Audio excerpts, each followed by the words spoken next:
All right, let's just jump right in. We're about to explore the very edges of what the human mind can do. We're talking about states of consciousness that sound like they're straight out of a movie.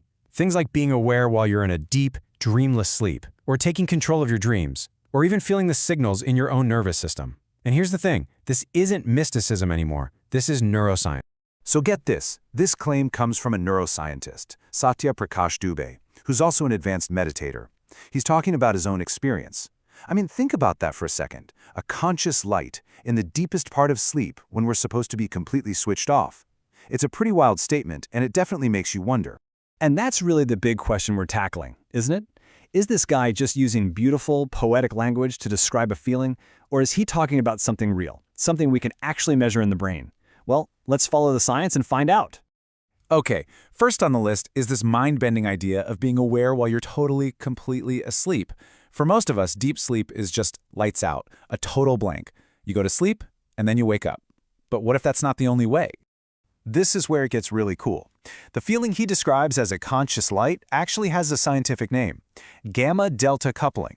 You can think of it like two completely different radio stations playing in your brain at the exact same time. One station is playing the slow, deep rhythm of sleep, while the other is playing the fast, alert frequency of waking consciousness. So how on earth is that possible? Well, when scientists hook these advanced meditators up to an EEG, they see something fascinating. They see the normal, slow delta waves. Yep, the brain is definitely in deep sleep. But at the same time, they also see these super fast gamma waves, which are a sign of active awareness. It's like the main consciousness hub in the brain, the thalamus, isn't shutting down all the way. It's leaving a light on. Okay, so let's move on to something that might feel a little more familiar, but is just as amazing: lucid dreaming. You know that moment you're in some totally bizarre dream scenario and a little voice in your head just goes, "Wait a minute, I'm dreaming." And this quote just nails the experience perfectly. Your mind wakes up inside the dream. You're aware, you know what's happening, you might even be able to start flying or change the scenery. But all the while, your physical body is just lying there on the bed, totally asleep. For the longest time, science kind of dismissed this as just stories.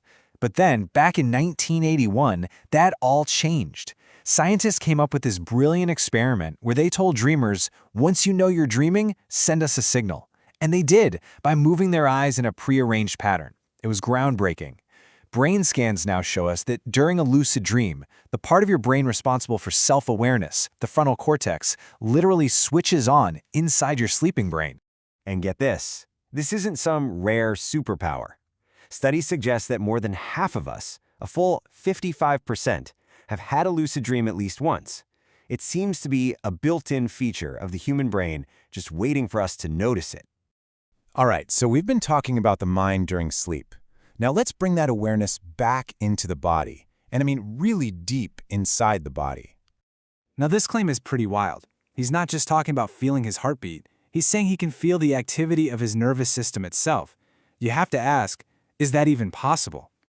Well, it turns out there's a scientific term for this: interoception. It's basically our sixth sense, the ability to feel what's going on inside our own skin. And here's the most important part: it's a trainable skill. Just like going to the gym makes your muscles stronger, you can practice interoception and get better at it. And the difference that training makes is just staggering. If you ask most people to count their own heartbeats without checking their pulse, they're only about 50 to 60% accurate, a little better than a coin flip. But these advanced practitioners, they're hitting 90% accuracy or higher. Their internal vision is just that much clearer.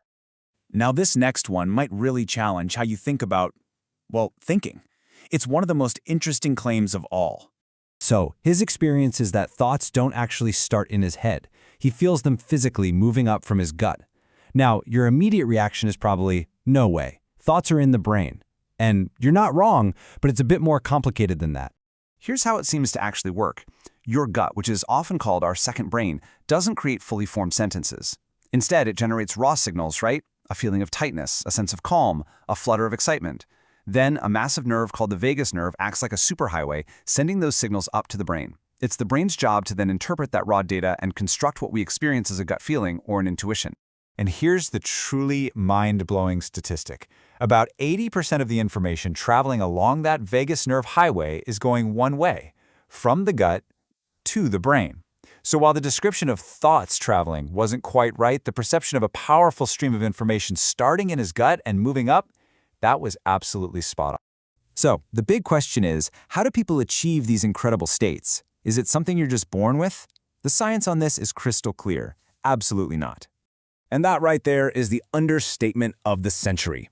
These abilities aren't some kind of magical gift. They are skills. They are the result of thousands of hours of incredibly disciplined mental training, the kind of dedication you'd expect from an Olympic athlete or a world-class musician. To put this into perspective, some of the advanced monks in these neuroscience studies have logged over 50,000 hours of formal practice. 50,000 hours. We've all heard of the 10,000-hour rule to become an expert. Well, this is taking that to a whole other level. And all this training literally rewires the brain. It's neuroplasticity in action. Scientists can actually see changes in brain function after just 4 weeks of practice. After a few months, the brain's physical structure starts to change. But to unlock these really profound states we've been talking about, we're talking years, even decades of dedication to forge those new pathways in the brain. So, let's do a quick recap. How did these personal experiences hold up against the science? Remarkably well, actually. That conscious light in deep sleep? Validated. Lucid dreaming? Validated. Sensing blood flow and other internal activities? That's advanced interoception, and it's very real. The only part that wasn't quite right was the idea of thoughts traveling from the navel, but the feeling of information flowing from there was absolutely correct. So, the final verdict is pretty clear. These extraordinary states aren't just fantasies or wishful thinking. They are real, they are repeatable, and they are measurable human abilities that are being seriously studied at some of the best research institutions in the world. And we'll end with the author's passionate call to action. He believes that if we taught everyone how their own minds work, the world would change. And it leaves you with a really fascinating question, right? If these incredible abilities are just the result of training, what are we all capable of? What could the next generation achieve? What happens next is really up to us.